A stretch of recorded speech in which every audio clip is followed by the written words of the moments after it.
Hello, everyone. Welcome to Red's Take. I do want to discuss a couple of topics before being done for the weekend.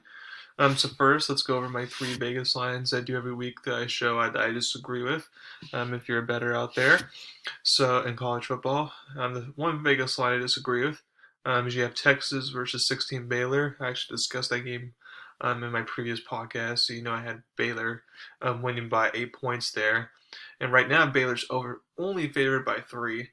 So I think, obviously, so they're basically saying Texas can most likely get the upset there, which they can. But it's like I feel like if Baylor wins, it's not gonna be by points. I feel like if Baylor wins, they can win by, at least a touchdown or something like that. So I would definitely go Baylor and over the points there if I'm better. Next, you got 20 Penn State versus 5 Ohio State. Ohio State's favored by 8.5. So again, like I said in my podcast, previous one, that I feel like yes, Penn State lost against Illinois. That's a bad loss. No way to describe it. But their defense is legit. So while Ohio State's offense can score, they're not going to score 40 plus against Penn State. So it's probably going to be, let's say, at best maybe mid 30s.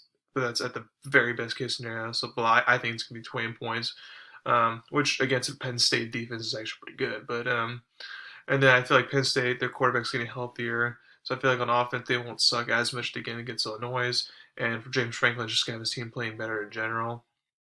So I feel like while Ohio State should win, like 18.5 is just too much there for Ohio State to cover. So I'm going to say take Penn State the points there. And then last but not least, this one wasn't in my podcast, but there's North Carolina versus 11 Notre Dame. Notre Dame's only favored by 3.5. I would actually go way more there. Definitely take Notre Dame over, not because of what they did recently, fighting good against USC, because USC is a mediocre team like basically North Carolina is. But North Carolina's very bad defense, so I feel like Notre Dame, especially what they want to do is they want to run the ball, and I feel like North Carolina won't force them to be a passing game. So therefore, I feel like Notre Dame could just run the ball on them, and milk clock and all. I feel like North Carolina won't get as many offense possessions as they would like. So therefore, I think Notre Dame can win, by more than a field goal. I think they can win by 10 points or something like that. So take the Irish there, the points, which I typically don't say, but do that. Okay, so another reason why I want to do this podcast real quick is I wanted to go over some NBA takeaways so far since it's been a little over a week since the NBA started and I haven't been really able to talk about it much yet.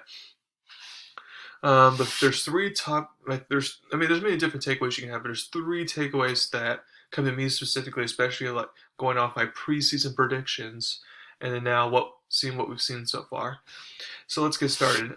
My number one takeaway is so far defenses are being the key right now.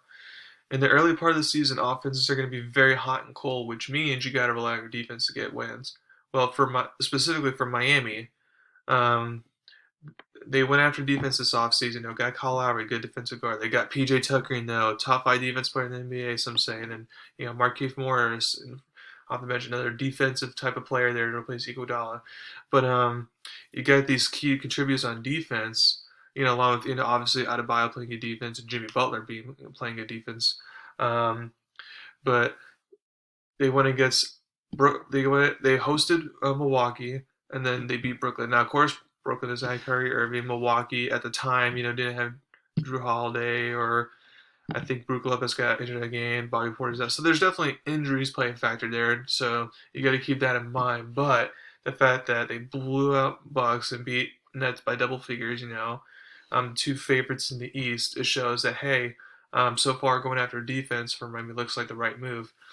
Now in the playoffs, what does it really change at all? I'm not sure or not, but it definitely helps that defense in the playoffs. And if they can continue playing defense like this, like they are now, and they're healthy, then that means they can basically keep in it with the Nets and Bucks this time. A second takeaway is that the Bulls and Hornets are good and fun. So remember, I predicted the Bulls would be fun and relevant, and sure enough, they are. With the acquisition of Vucevic at the end, the trade deadline last year, but also getting Lonzo Ball this year in sign trade, DeMar DeRozan sign trade, Alex Caruso for free agency. I just knew they were going to be a better team. Now, of course, I'm not saying that the Bears are a top 3 team by any means. Like when it's going to be all said and done, but I knew they were going to be good. Not barely making the playing game like Vegas had them a 500 record. It's just like that's disrespectful right there. And sure enough, the Bulls are showing why, even though their schedule's been so far, but still they've been playing pretty well.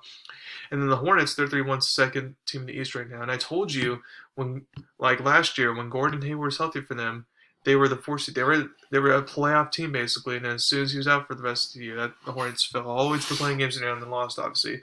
So they're a completely different team when Gordon Hayward starts. And then when you add that LaMelo Ball is obviously ascending, the Miles Bridges for them is coming out of nowhere to be ascending as well. So well, you got to watch out. I know you got Bucks and Heat and Nets and all that, but it's like, and even the Hawks. But you also got to watch out for Bulls and Hornets here in these. And the third is Lakers are struggling early. I warned people this would happen in the first half of the season when you have so many new players involved in everything. I knew it was going to be shaky from the start, especially LeBron being out the past 2 games to help with the ankle injury. Now, if this is still ugly when we get into the All-Star break, okay, then we can finally be concerned. But as of right now, no need to be concerned. LeBron, they'll eventually be able to figure it out. So let's calm down, Lakers, not being great or anything like that, or we're good. So that's it for today. Again, please subscribe to my podcast. Don't worry about me. Thank you very much, and y'all have a wonderful weekend.